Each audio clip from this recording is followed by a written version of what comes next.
बिस्मिल्लाहिर्रहमानिर्रहीम। नाज़रीन अस्सलाम वालेकुम। नाज़रीन मैं सैयद अमीर अहमद आवाज़ डिजिटल के नाल। नाज़रीन अज मेरे नाल साढ़े उस्ताद मोहतरम उस्ताद महबूब साहब खड़े ने। अज असी जिस जगह ते खड़े हैं किला रतास के उस स्कूल के सामने खड़े हैं जिहड़ा 1857 दे विच बरतानिया हुकूमत ने बनाया सी। नाज़रीन अज तुसी स्क्रीन ते देख रहे हो कि दरवाज़ियां की हालत इस तरह है कि 1857 बनने वाले दरवाजे भी किस तरह पायदार और मजबूत और खूबसूरत उन्होंने तय खताती की गई है, बहुत खूबसूरत है नाज़रीन। लेकिन इत्थे भी एक सवाल बड़ा हुकूमत अगर सवाल है कि 1857 बरतानिया हुकूमत ने इतना खूबसूरत स्कूल बना के दिता, अज वो खंडरात का मंजर पेश कर रहा है। नाज़रीन इस स्कूल का गार्डन असां देख के गार्डन देखे, इसके कमरे देखे न, इसके दरवाज़ियां की खिड़कियां की कंडीशन देखी है, इस तरह खूबसूरत हालत दे विच न। लेकिन हुकूमत की अदम दिलचस्पी की वजह तो उन्हें इधर तवज्जो नहीं की, जिहदी वजह तो स्कूल की बिल्डिंग जी है आस्ता आस्ता गिरन लग पई है।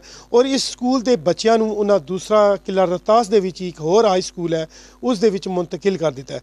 नाज़रीन इस टाइम साड़ी हुकूमत जी है वो मंदिरां ते और जितने भी गुरुद्वारे उन्होंने ते बहुत ज़्यादा खर्चा कर रही है। साडा ये सवाल नहीं है कि वो खर्चा क्यों करना चाहिए। अगर साडे मुल्क दे विच हिंदू या सिख बरादरी है उन्होंने भी उतना ही हक है जितना एक मुसलमान नूं इस मुल्क पाकिस्तान दे विच रहण दा हक है। साड़ा सवाल यह है कि अगर उत्थे खर्चा किया जा रहा है तो इन्हां गौरमेंट स्कूलों ते खर्चा क्यों नहीं किया जा रहा। अगर गौरमेंट स्कूलों ते खर्चा किया जाए तो साढ़े अज बच्चे प्राइवेट स्कूलों दे विच तालीम हासिल ना करन। इसे वाले नाल मेरे नाल मौजूद हैं मास्टर महबूब साहब। असीं इन्हां कोल जानने चाहांगे। अस्सलाम वालेकुम सर।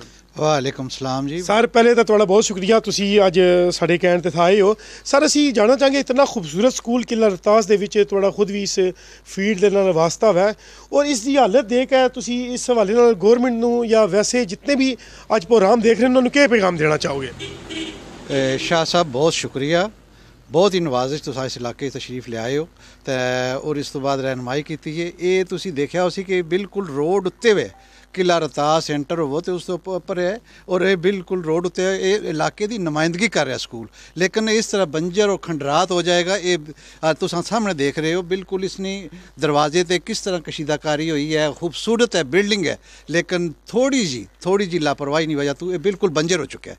गौरमेंट अगर यही गुजारिश है कि ये आके इसनों तवज्जो नाल दी जाए और बच्चों को बिठाया जाए, क्योंकि इस इलाके के सारे जितने भी छोटे बच्चे जो गरीब घराने लोग मजबूरन जाकर दीना शहर जेलम या उस साइड तो अगर जाके बच्चों को तालीम दिलान। अगर ये इदारा ठीक इस जगह से ठीक होवे, बिल्डिंग ठीक होवे तो लोग क्यों ले जान बेचारे। नाले सर एक और चीज़ भी है, जिस तरह ये स्कूल रोड के उपर मौजूद है और जितने भी साढ़े विजिटर आते हैं दूसरे मुल्कों के फॉरनर भी आते हैं, ये रोड पर अगर रोड पर खूबसूरत स्कूल होगा तो बड़ा एक अच्छी गल है।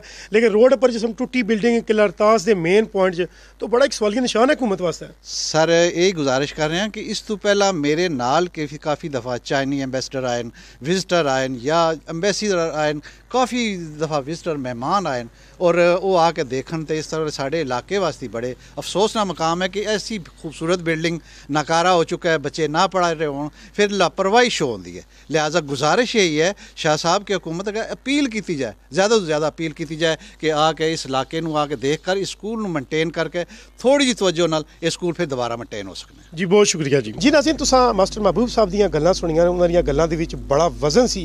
नाज़रीन तुसीं देख रहे हो कि मेरी बैक साइड ते जिहड़ा दरवाज़ा है इस दरवाजे नूं लगे हुए ताले इस गल की गवाही ने कि काफ़ी अरसे तो इस स्कूल के ताले भी नहीं खुले।